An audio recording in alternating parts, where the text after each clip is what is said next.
conceptos básicos acerca de las traducciones. De uno solo ha hecho toda raza de los hombres para que habiten sobre toda la faz de la tierra. Él ha determinado de antemano el orden de los tiempos y los límites de su habitación para que busquen a Yahweh, a ver si de alguna manera, aunque sea a tientas, palpan y lo hallan. Aunque a la verdad Él no está lejos de ninguno de nosotros. Dice Maaseh, el libro de Hechos, en el capítulo 17.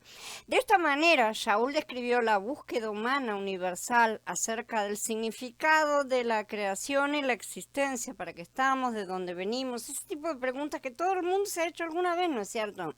Tratar de descubrir un propósito en el universo es en gran medida buscar al Elohim de la creación y de la humanidad. Las escrituras afirman que hay un Elohim que opera el universo de acuerdo con un propósito divino supremo y también lo revelan, su naturaleza, sus objetivos, su actividad y esto último particularmente en relación con la humanidad. La cuestión importante se refiere al destino final de la gran masa de la humanidad que generación tras generación pasa a lo invisible. A algunos, los que han escuchado y recibido la buena nueva acerca de Yeshua y la resurrección, se les ha asegurado una vida futura con el Adón, pero en sí forman solo una pequeña porción de la raza humana y el resto. Como respuesta y hablando en términos generales, los teólogos y estudiosos han presentado tres respuestas, ¿no es cierto?, bastante contradictorias, aun cuando cada una de ellas, según sus proponentes, está sólidamente basada en evidencia bíblica, lo cual es una paradoja, no pueden todos tener la razón, teniendo conclusiones diferentes, ¿no es cierto?, pero los hombres construyen sus castillos filosóficos sobre paradojas literalmente. Estas respuestas son, primera, los perdidos sufrirán un castigo sin fin en el infierno. Segunda, solo los creyentes tienen vida eterna, el resto permanece muerto o resucita para ser juzgado y después es aniquilado. Tercera, la resurrección, el juicio y la disciplina de los perdidos son procesos que conducen la reconciliación final con Elohim a través de su Hijo y el consiguiente deleite de su gracia.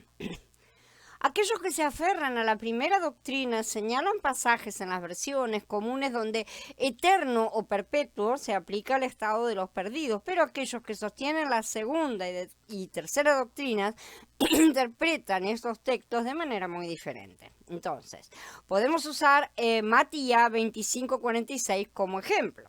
La gran mayoría de las traducciones dice algo parecido, porque varían las palabras, ¿no es cierto? Pero básicamente todas se centran en decir, entonces estos irán al castigo eterno.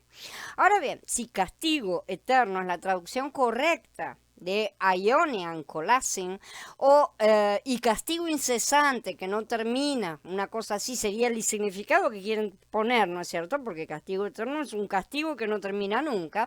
Y si el pasaje se refiere a individuos, entonces la primera doctrina realmente estaría declarada en este pasaje. Ahora bien, los expositores que favorecen la segunda doctrina dirán que el significado de Aionion Colasin es un castigo irreversible, pero que termina con la muerte. No un castigo continuo de las personas que se mantienen con vida sin ningún otro propósito más que la tortura. Finalmente, los que adhieren a la tercera doctrina rechazan las dos interpretaciones anteriores y señalan que Colasin básicamente significaba poda, ¿sí? Y que este paso bien puede traducirse como disciplina, castigo o corrección, es decir, un proceso y no una finalidad, y que aionios no siempre y probablemente nunca significó eterno o interminable, ¿sí? O perpetuo o lo que sea. Bien, estas cosas las vamos a ir estudiando una por una, sí, porque son todas pilares justamente, cada uno tiene un estudio por separado. Acá tenemos que abrir un pequeño paréntesis y aclarar un par de cosas. El 99,99% de las doctrinas se levantan desde el idioma inglés, ¿sí? Es decir, desde una forma de estructuración gramatical de habla inglesa, no solo en la actualidad, también ha sido así desde antiguo. Así, por ejemplo, la primera edición de la Reina Valera es la que hoy se conoce como Biblia del Oso, si la han visto en algún lugar, es así llamada por la ilustración de la que tenía delante de un oso con un panal de miel, ¿sí? Y esta fue realizada por Casiodoro de Reina, De ahí viene el nombre, ¿sí? Un monje jerónimo que estaba escapando de la persecución de la Inquisición, o sea que no estaba muy bien visto, ¿no es cierto?, por el papado. Esta traducción se basó en el texto masorético hebreo, según lo declara el propio autor en la introducción, ¿sí? Y como consideraba que la Vulgata latina ya había cumplido con su papel y contenía errores y cambios, prefirió usar como fuente secundaria, es decir, fuente de apoyo, ¿sí?, la traducción al latín de Sancte Spagnino, ¿no es cierto?, una traducción del 1500, corrigiendo la versión masorética cada vez que se apartaba de las citas del antiguo, del Tanaj, ¿no es cierto?, al Nuevo Testamento. Tuvo siempre a mano para resolver todas las dudas la Biblia de Ferrara, otra traducción de la época, que es una traducción del hebreo al judeo español, usada por los judíos sefardíes, que son los judíos de España, ¿sí?, que Reina consideraba en gran estima, ¿no es cierto? Para la traducción del Berij Hadashah, la Reina se basó en versiones posteriores a la segunda edición del Textus Receptus, ¿sí?, que es la base normalmente que más se utiliza para las traducciones modernas del Berij Hadashah, justamente. Al parecer, Reina también tuvo a la vista, o sea, estuvo mirando otras versiones, ¿no es cierto?, del Berij Hadashah de otros autores, estuvo mirando. Esto es normalmente el proceso que se hace para hacer las traducciones. Todo el mundo mira un poco a ver qué es lo que hizo el otro para sacarse dudas en cuanto a, bueno, cómo se traducen ciertos pasajes, sobre todo los más difíciles. La segunda edición fue la de Cipriano de Valera. Por eso la Reina Valera tiene estos dos nombres de estos dos autores. Y esta fue en 1600. Y esta fue llamada la Biblia del Cántaro, la primera versión, ¿no es cierto? Ahora, a partir de ahí en adelante fueron todas las versiones Reina Valera tanto, y después viene el año, ¿no es cierto? Todas realizaron sus cambios según les parecía mejor. La Valera de 1602, que se llama Valera Purificada, es supuestamente una revisión de la Biblia del Cántaro, o sea, de la de Valera, ¿no es cierto?, hecha por una iglesia bautista de Monterrey, en México, ¿sí?, que finalmente fue terminada en 2007 y 2008. Para que vean cómo ha quedado la cosa. O sea, quedó abandonada y quedó como un documento histórico, vamos a decir, y fue retomada y terminada no hace muchos años. Está basada en el Tanaj, en el texto masorético de un Ben Isaac, un judío, ¿no es cierto? El nombre es judío. Y para el Berij Hadashah está basada en otro Textus Receptus. O sea, el texto que recibido quiere decir Textus Receptus. ¿Sí? Es una versión criticada, ¿sí?, por diferentes grupos, porque ha hecho muchísimos cambios textuales y, por ejemplo, fue una de las primeras que cambió el nombre Jehová, que ya sabemos que está equivocado, por el título Señor, en mayúsculas, ¿sí?, intentando copiar a la Biblia King James, que si ustedes miran la King James van a ver que dice Lord con mayúsculas completas. De ahí que sale la moda que muchos han adoptado de poner el nombre de Yahweh como se les antoja escribirlo a cada uno, todo en mayúscula. Entonces, todas estas cosas son más, por así decir, el crecimiento de la base bíblica sobre la cual se apoya casi todo lo que sean traducciones en castellano. Tenemos la Reina Valera, Reina Valera Gómez, sí, que es una revisión de 1909 también, hecha por un bautista que se llamaba Gómez justamente, sí, y esta versión es la más basada en la Biblia King James, justamente, que en las verdaderas fuentes de los códices. Entonces, esta versión también ha sido muy criticada y no bien recibida. Ha habido otras ediciones, pero lo que nos importa saber es la conformación de ser una nueva edición, con correcciones supuestas, que es lo que nos dicen siempre, si pasa a transformarse en fuente. Y este es un problema.